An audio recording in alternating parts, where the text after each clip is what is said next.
Hello and welcome to Five Nations BRX at Home. I'm Annalese and today I'm joined by Stuart Emery. Hi Stuart. Hi Annalese, how are you? I'm good, thank you. And how are you?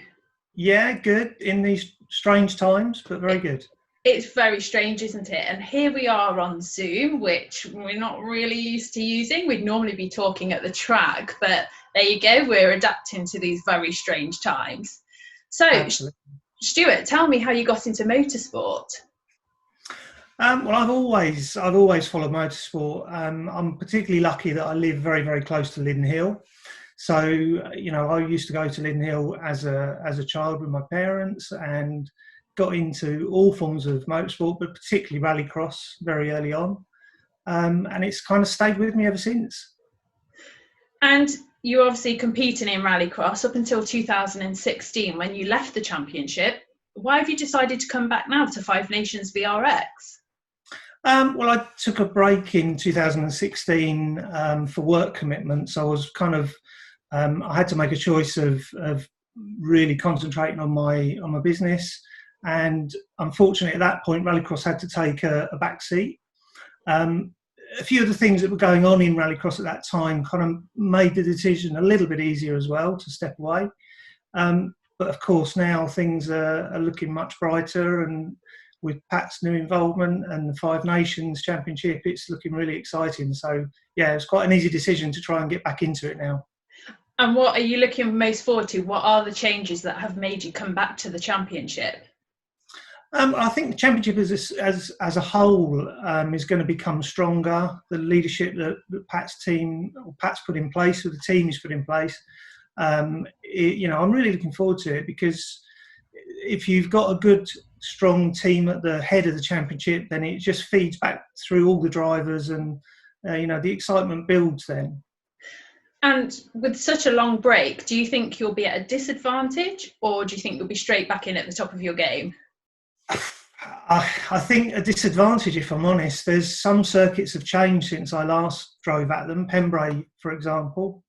So I've been joking with some of my friends and the guys that helped me with the car that I may need a sat nav in the first few rounds. So is it the track layouts then that have changed? Is that what you're going to find most difficult? No, to be honest, everything's changed. Some of the track layouts have changed. My car's had a lot of changes made to it since I last used it, and I've not had a chance to test it yet. So, there's a lot of things that I need to adapt to, I think. And you mentioned there about your car having changes and upgrades, and that's your Peugeot 206 Super National. What have you done? What are those changes? Well, I got a bit frustrated with it, sort of towards the 2015-16 seasons when I last drove it. Albeit it's quite quick when it works well. When it doesn't work well, it's very fragile. So I wanted to address that and make everything a lot stronger.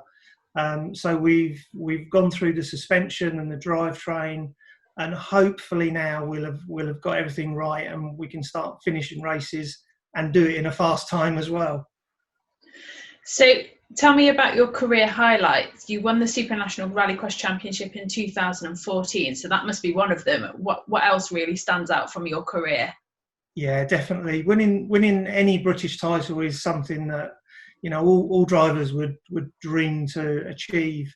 I was lucky in 2014 that happened. It was just a particularly good year. I also won the Pro Car 2000 Championship back in 2008 and 2009, which was, again, it's always great to win things.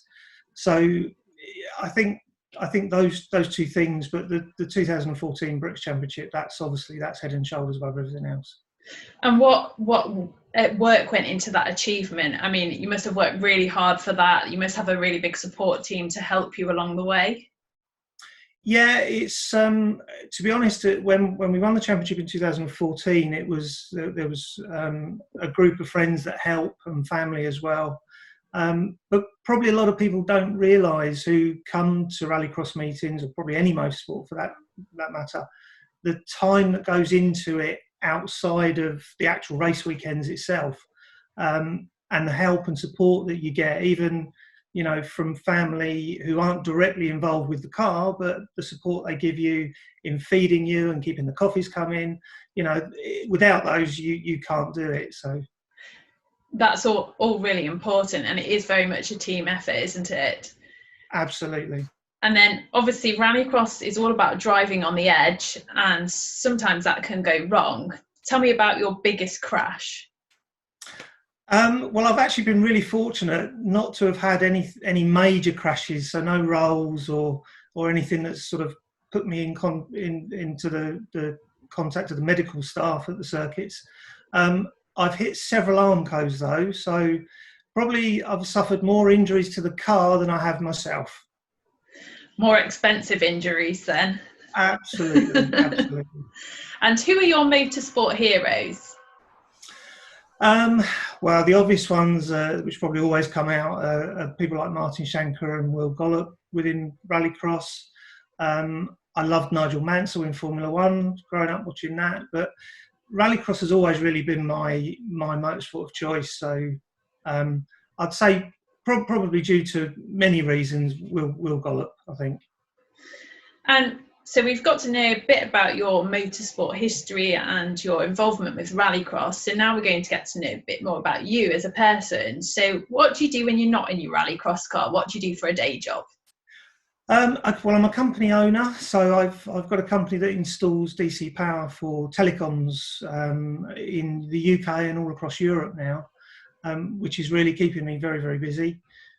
So the racing is always a good distraction. I think because of this lockdown situation currently as well, I've recently bought myself an Xbox and Dirt Rally so I can start driving the Rallycross tracks and try and get my eye back in. Before you do it for real. Absolutely, yeah. What do you drive on a daily basis? I've actually got a Peugeot, not quite as quick as my race car, but it's a Peugeot 3008 SUV. It's great. We fit the dog and the family in, so you know, gets me around. It's good. A to B. Save your racing for on the track. Absolutely, yeah. And if you went on the Great British Bake Off, what would you bake to impress the judges? Oh my God, I would imagine anything edible, probably.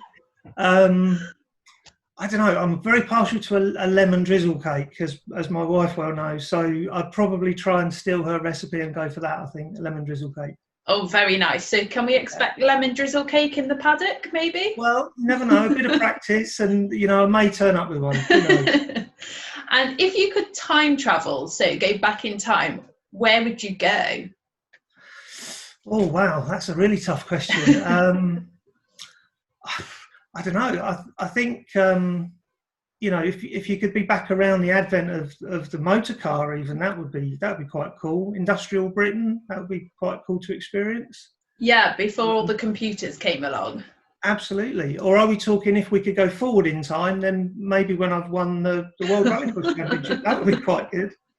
We'll see if we can organise that for you. Thank you.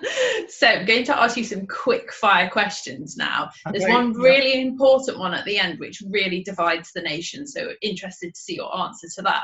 Okay. So are you ready? Go. So Formula One or World Rally Championship? Oh, Formula One. That sounded like it was a close one. It's because of the competition within the drivers on the track rather than just on a stage time. Yeah. That's the reason. And front wheel drive or rear wheel drive? For me, front wheel drive. Batman or Superman? Oh, Superman. Liddon Hill or Mondello Park? Liddon Hill every day. City or countryside?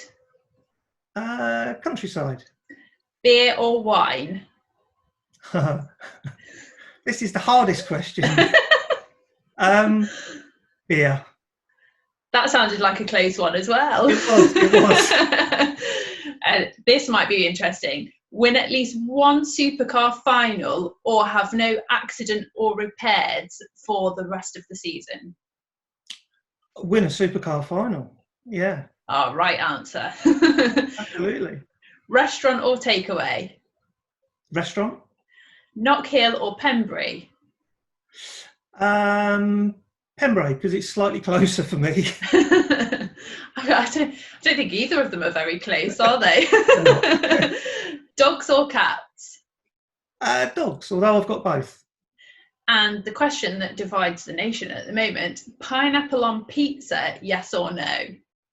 No. Oh, No, that's wrong. No Hawaiians for you then. Not for me, no.